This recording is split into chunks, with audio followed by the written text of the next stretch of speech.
Senador Bato de la Rosa, mga kababayan. Nung si Digong, bago ho mabigyan ng warrant, no, maaresto, mapadala sa impyerno tuloy. Diyan sa ICC. At after ho madala ni Digong dyan sa ICC, medyo fresh pa yung kanyang pagkaka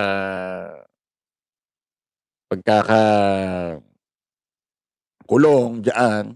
Alam niyo naman ho itong sila Bato.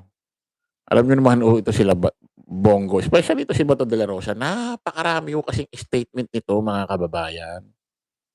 Na kesyo itataya niya yung buhay niya. Especially yung interview niya. Yung unang-unang interview niya kay Karen Davila, panoorin yung buo yun. Sasalo siya ng bala. Ilalaan niya yung buhay niya kay Digong. Lahat. Oh. Tapos may ganitong interview pa. Oh. May ganito pang interview ito. Bagong kulong lang si rito. Bagong kulong lang si Digong dito, tapos si Bato susunod na raw.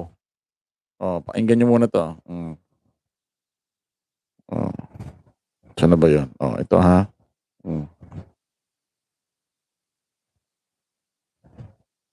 Panoorin niyo ito. Panoorin niyo, pakinggan niyo. Willing daw po kayong samahan si dating Pangulong Duterte sa The Hague? Yes, it would be a great honor on my part to serve the President in the remaining days of his life. Kung magkasama niya ako doon. Dahil lalo na ngayon na wala siyang kasama doon, tanda na siya. Sana kung pagbigyan ako ng ICC na ilagay kami sa same kwarto o kaya pwede magkatabi lang na kwarto para maalalayan ko sana siya habang nandoon siya. Willing daw po kayong samahan. Gusto ko talaga napapanood.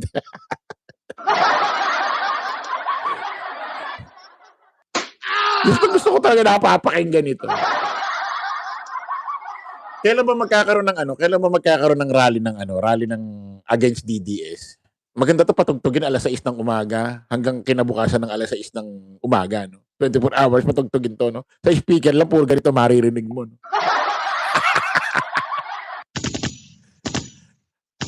Parang sa Divisoria, parang sa mga palengke, yung mga nagbebenta ng shampoo lang, pumasok kayo. Shampoo lang, pumasok kayo. Walang tigil yun no? Walang tigil, no? Walang tigil yun, dire-diretso yun. Shampoo, pumasok kayo, shampoo lang. Kahit anong item, shampoo. Ano kaya, mga kababayan, patugtugin kaya ito, no? Dire-diretso doon, no? Sa isang entablado, puro ganito maririnig mo, no? Puro ganito maririnig mo. Katulad niya, no? Isipin mo yan. Isipin mo, grabing pangako yan. Tingnan mo. Siguro nung narinig to ng pamilya Duterte, narinig to ng mga DD shit. Grabe. Si Bato de la Rosa. Handang, pag nakulong handang samahan si Digong sa ICC. Abay magre-request pa rin sa ICC. Sabi niya sana mapagbigyan kami ng ICC na ikulong kami, magkasama kami sa kwarto o kaya hindi naman magkatabi para maalagaan ko naman siya dahil sa natitira niyang buhay, ilalaan ko buhay ko sa kanya nakaputi. Councilor Galisa, hello sir, shoutout sa'yo. Kamusta ka na? Hindi na naman ako makatulog, nakakatawa. Makinig ka lang sir para matawa ka. Ito pa yung pinaka-favorite ko, yung may sinabi siya yung una pakinggan natin ulit Willing daw po kayong samahan si dating Pangulong Duterte sa The Hague? Yes, it would be a great honor on my part to serve. Great honor with my part.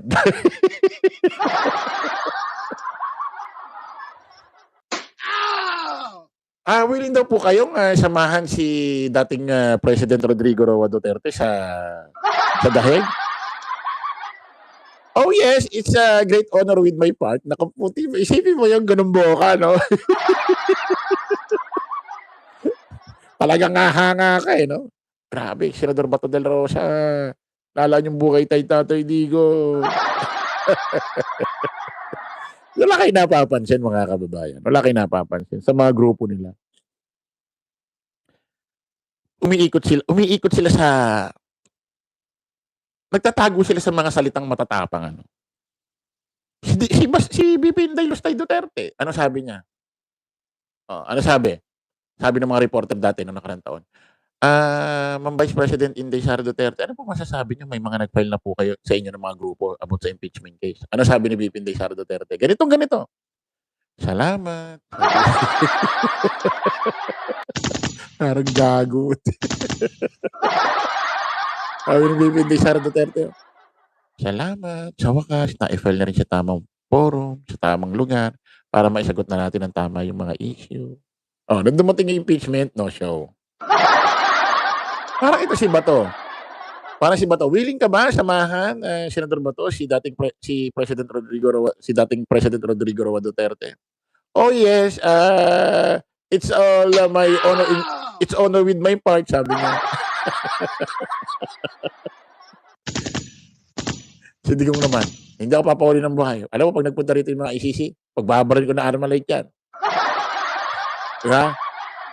Paikutin ko lang sa palad ko yan. So, mga ganun-ganun ka. Si Baste. Naghamon na suntukan kay General Torre. Nung pumalag, di ba, di sumipot? Lahat nga sila ganun.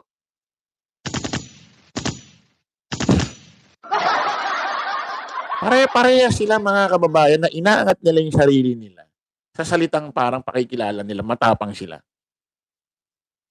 Pero pag nandiyan dyan na the moment na haharapin ng isang katotohanan, wala, iwas, takot, takbo. Ito si Bato, nagtatago. Walang mga isang salita. Isipin mo, banggitin mo ng ganyan yan. Oh yes. It's honor with my part. Willing daw po kayong samahan si dating Pangulong Duterte sa The Hague? Yes, it would be a great honor on my part to serve the President in the remaining days of his life. Kung magkasama niya ako doon. Dahil lalo na ngayon na wala siyang kasama doon, tanda na siya. Sana kung pagbigyan ako ng ICC na ilagay kami sa the same kwarto o kaya pwede magkatabi lang na kwarto para maalalayan ko sana siya habang nandun siya. Willing daw po kayo Ang sarap pakinggan. Ang sarap pakinggan ng putik.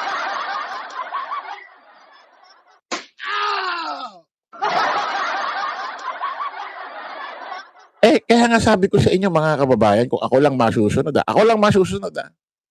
Kung ako masusunod, hindi ko na pahuhuli ito.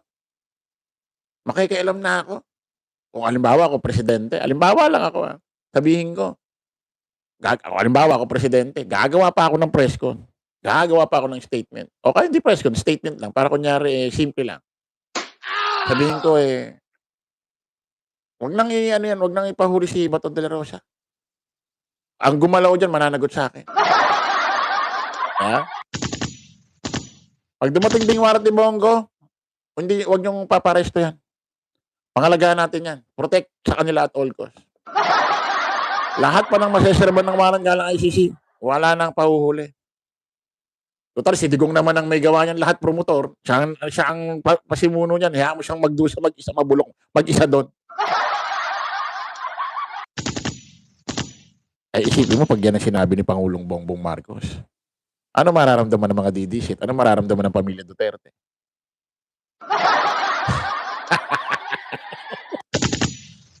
Isipin mo, mga kababayan, sabi ko nga sa inyo, si Bato hindi mahuli, hindi maaresto, sampal sa kanila. Sampal sa pamilya Duterte. Bakit? Nagdudusa mag-isa yung matanda Nagdudusa mag-isa sino sampal yan? Tapos maririnig mo, ganito pa pinangako ni Bato sa video. Isipin mo na lang, nung presidente si Digong, imposible namang di nakatanggap ng mga pabor ito. Naging senador si Bato dahil, naniniwala kayo si Bato na naging senador dahil kay Digong? Press 3. Ako press 3, talagang naniniwala ako naging senador to dahil kay Digong. Hindi naman kilala sa Pilipinas to. Naging PNP chief to dahil lang din kay Digong. Si Bongo, sunod lang ng sunod sa likod na parang aninong parang aso. Tumakbo senador, nanalo. Dahil din kay Digong. Pero dumadalaw ba silang dalawa doon kahit isa? Wala. Isipin mo, nung naging presidente si Digong, sama-sama sila lahat. Pero ito na, yung hindi na presidente si Digong, ano na nangyayari? Nagdudusa mag-isa doon. Pinagdudusahan ng kaso mag-isa. O, asan yung mga kasama niya dati? Wala na ito. Tumatakbo na. Kaya nga ito, sabi ko nga sa inyo mga kababayan, although trending si Bato, pinag-uusapan, sa akin parang wala na rin kwenta. Kahit di na mahuli ito. Bakit? Sabi ko nga sa inyo, kawawa si Digong. Mas masakit sa kanila yan pag hindi nahuli si Digong. Maniwala kayo. Bakit? Nagdudusa nga mag-isa si Digong. Oh. Inaako lahat ng kasalanan. Siyempre, bilang anak, bilang kapamilya, masakit yan. Hindi lang sila makapagsalita ng ganito tulad sa akin. Kasi ang mangyayari niyan, pagka may isa sa nagsalita dyan against kay Bato, na nangako ka, sama mo si tatay ko. Pares kayong nandiyan dyan nung panahon na yun. Hanggang ngayon tumatakbo ka. Diyan na, simula na ang pagwawatak-watak. Press 5. Naniniwala kayo. Diyan na, magkakawatak-watak. Kasi ako, naniniwala ako na marami ring may sumusuporta dito kay Bato, lalo na yung sila Robin. Kung i-analyze ninyo, press 6 kung tama itong sinasabi ko. Nung si Digong ang aarestuhin, umabot ng kulang-kulang 13 hours nandoon sa Villamor Air Base. Nagkagulo-gulo ba ng ganito? May mga gumawa ba ng hakbang para si Digong maitakas? Sila Robin, nakita nyo ba ro? Nakita nyo ba ang iba't ibang kapartido ni Digong doon? Wala. Hinayaan lang. Hindi nagkagulo-gulo ng ganito. Walang gumawa ng hakbang para si Digong kahit papaano makuha. Wala. Hindi nagkagani-ganito. Hindi kayo nagtataka? Imposible naman ako. Naiisip ko to. Hampas lupang vlogger lang ako na cute. Tapos pamilyang Duterte, hindi naiisip to. Kaloko. Sa tingin nyo ba itong analyze ko, hindi naiisip ng pamilya Duterte to? Tatay nila yon. Ako vlogger lang, naiisip ko to. No. Hindi nga lang sila makapagsalita ng ganito. Kasi pag once na nagbitaw na sila against kay Bato, watak-watak na yan. Away na yan. Kampihan na yan. Isipin mo, makarinig ka ng ganyan. O ikaw, anak ka ni Digong. Makarinig mo to. Ano maiisip mo? Willing daw po kayong samahan si dating Pangulong Duterte sa The Hague? Yes, it would be a great honor on my part to serve the President in the remaining days of his life. Kung magkasama niya ako doon. Dahil lalo na ngayon na mula siyang kasama doon, tanda na siya. Sana kung pagbigyan ako ng ICC na ilagay kami sa the same kwarto o kaya pwede magkatabi lang na kwarto para maalalayan ko sana siya habang nandun siya. Willing daw po kayong samahan?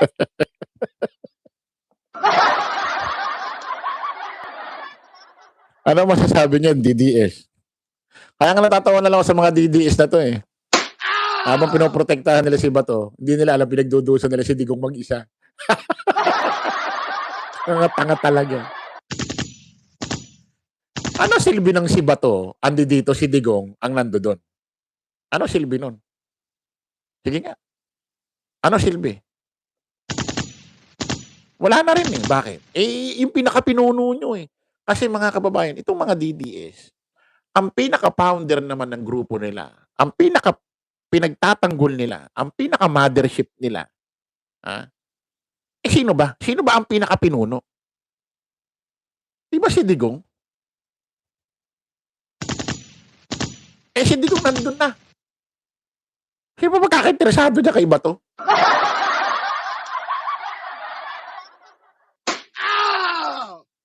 Di ba? Kaya ano nga silbi niyan? Pinagtatanggol niyo si Bato. Si Digong naman nandun. Ano sense nun? Wala na eh. Buti pa si Bato nandun, si Digong nandito. Yan, may sense pa yung pagtatanggol nyo kay Digong dahil siya ang pinakapinuno. Makakulong na lahat, wag lang siya. Bakit? Siya pinuno eh. Siya talaga minamahal nyo eh. Kaya nyo lang naman minamahal tong mga ito dahil kaibigan ni Digong. Meron bang dahilan kung ba't mahal nyo si Bato? Mahal nyo si Bongo? Di ba wala naman? Kaya nyo pinoproteksyonan yan, kaya nyo sinusuportahan yan, kaya nyo mahal yan dahil tao ni Digong. Di ba? Kaya anong sense nun? Anong sense nun na nandito si Bato, nandun si Digong? Wala na eh. Kaya nga sabi ko sa inyo, ang mahirap, andun si Bato, si Digong ang nandito. Yan. Kasi, gawin nyo na lahat, wag lang madakip si Digong, wag lang madala doon. Ang problema, pinoproteksyonan nyo si Bato, pero si Digong nandun na. Wala. Kaya ako wala na rin, although pinag-uusapan natin ito, wala na, hindi ako interesado kay Bato. Kasi nga, kapag yan hindi na-aresto, hindi nahuli, sampal sa kanila lalo yan. Kaya nga wala silang pagpipilian dito eh. Ma-aresto, sampal sa kanila. Hindi ma-aresto, sampal pa rin sa kanila. Diba? Mindset ba? Mindset.